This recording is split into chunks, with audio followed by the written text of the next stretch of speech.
Right, Surbi, like you can say that this is the present day HTT team HTT. Uh, Pratyush, who is the elder brother among these two brothers, was a key test pilot for this program. And recently we have Prabhas Avasti also joining, and he is a senior flying instructor. And of course, I was there right from the beginning. So, yeah, so you can ask your questions to Team HTT. So it's quite rare to see two brothers, especially two siblings, fly together. Can we know a little bit of background on how this happened, how this came to be? So we were both in the National Defence Academy together, and I was ahead, of course, and he followed suit.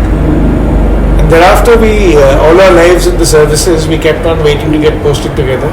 We followed similar paths. We both went to the squadron, became instructors. He then went on to become an instructor at instructor school. But never did we get posted together. And eventually I joined HAL as a test pilot.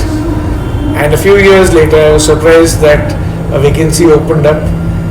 And I was not even sure he'll apply, and then he applied and he joined up as the qualified flying instructor for the company. So how has this experience been for the both of you? So that was the initial question. Let me answer that. It's been quite an experience flying with him. In the sense, initially I thought we might, kind of not gel that much, but it was beautiful. It has been quite surreal. He's been teaching me the ropes of HTT since I joined a little later, and I've inculcated whatever he has learned with enormous experience on type, and now I'm using all that experience to teach whatever little opportunity I'm getting now to interact with much younger pilots and older pilots who have not flown the aircraft. I intend using all of that when eventually the pilots from the Air Force come formally for training with us. So yesterday you flew Tejasvi Surya. How was that experience for you? It was quite pleasant. The MP is confident but yet very humble, and he has a love for flying which he expressed both on ground and in air, and he was curious to know about a lot of things about the aircraft and maneuvering, which I gladly answered. And after coming back, his short interview indicated that he was quite genned up about the training program as well. So being involved with the flight testing of HTT 40, and especially with all the complex phases of stall and spin, can you share a little bit more about your experience with it? So testing a prototype is always it's always a challenge and it's always a pleasure. In fact, testing a prototype is what is the dream of every test pilot, and it has nothing to do with your qualification or ability. It's to do with the stars aligning and you being in the right place in the right time. So that's how I got into the HTT program. And HTT being a basic trainer, actually the envelope is large. So you start with the basic flying of the aeroplane, then you take the aeroplane to stall. That means you fly it to a point where it refuses to fly and it starts falling out of the sky. And then you take it through aerobatics and other maneuvers, and then you actually figure out as to how you spin the aeroplane. That means if I were to toss the aeroplane into flight and it does not have enough speed for the winds to hold it up, it then falls out of the sky. How does it fall out of the sky, and how do you recover it? And then you do the same thing inverted. You invert the aircraft and allow her to fall out of the sky, calling the inverted spin, and then you recover her out of it. Basically, you go through these paces because young boys and girls would be flying this aeroplane. You are trying to figure out that the pilot on controls can do anything and will not reach a point from where the aircraft cannot be recovered. I have a question for you. So being the mentor for HTT 40 project, right from the beginning all the way till now that the project has reached successful culmination, can you share about the journey and your experiences throughout? Yeah, okay. Actually, Pratyush has covered quite a bit of that. So this is a basic trainer. Basic trainer means the young boys and girls who want to be pilots, who we call them rookie pilots, they are supposed to learn flying, basic flying like takeoff and landing on this. So because it is a basic trainer, the flying has to be easy. You should be able to fly the aircraft easily. The flying qualities have to be pleasant, means the response of the aeroplane to the control inputs has to be smooth and not vicious. The systems have to be highly reliable. Aircraft should be easy to maintain so that we can generate a lot of training flights. All these requirements that, and above all, I think the aircraft should be forgiving in nature. Means even if pilot makes a mistake, because obviously he's learning, if he makes a mistake, the aircraft should give him adequate opportunity to actually rectify that and fly consistently in all realms of flight. This journey actually started in 2016. 2016 we had the maiden flight.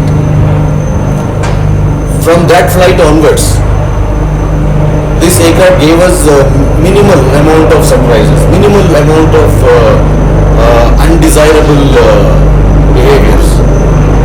In this, I think kudos to our aerodynamists, our system designers, our prototype fabricating team, who have done a great job in making the first prototype itself to actually behave in the manner that it was forecasted in the design analysis.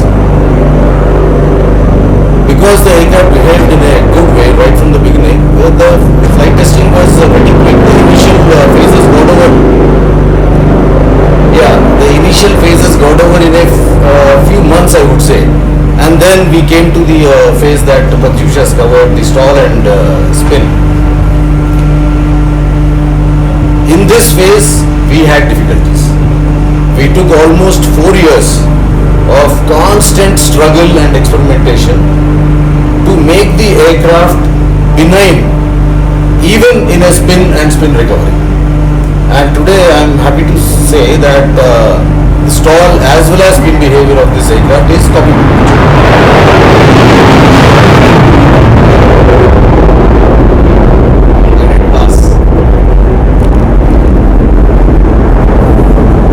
You said we have culminated.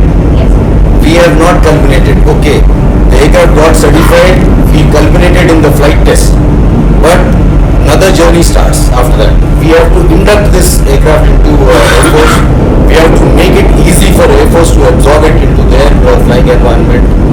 That involves a lot of other things other than flying, preparation of manuals, which is the essence of all the experience that we gained in flight testing and the recording of all the behavior that is observed. We plan to finish that by March this year. And of course, Prabhas comes into the loop for training the Air Force pilots so that their instructors can teach their students.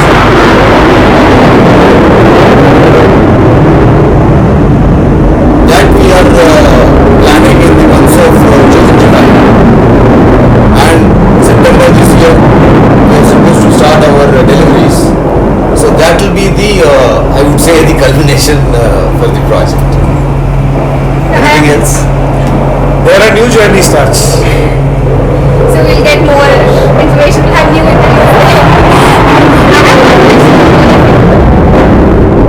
So I know this is something that my father also wanted to do. So since you did that for the forces, does it feel different being here? Do you miss the forces or is it the same?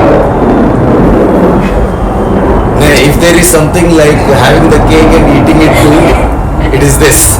Yeah.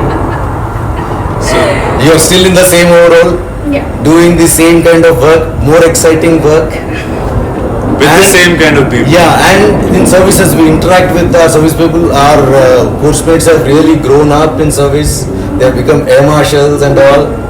So it's so we get the same respect in the Air Force. So it's like that. Yeah.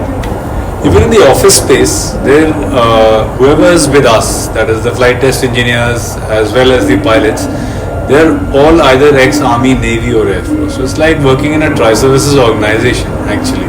Other than the fact that we do add retired in our names and we don't put on ranks on our shoulders, nothing has really changed. When you zip up in the morning, your overalls and your boots, you are the same person in the same environment, doing the same thing like Murthy sir said. One more thing. So while our colleagues, they fly in the Air Force, even the chief flies, but maintaining currency and staying sharp and not getting old is a luxury that we get at HTT. So I believe staying in the cockpit always keeps you sharp.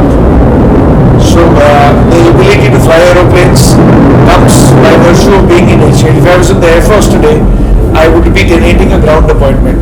Ergo flying once in a month, maybe once in 6 months, but not retaining currency and being hands-on.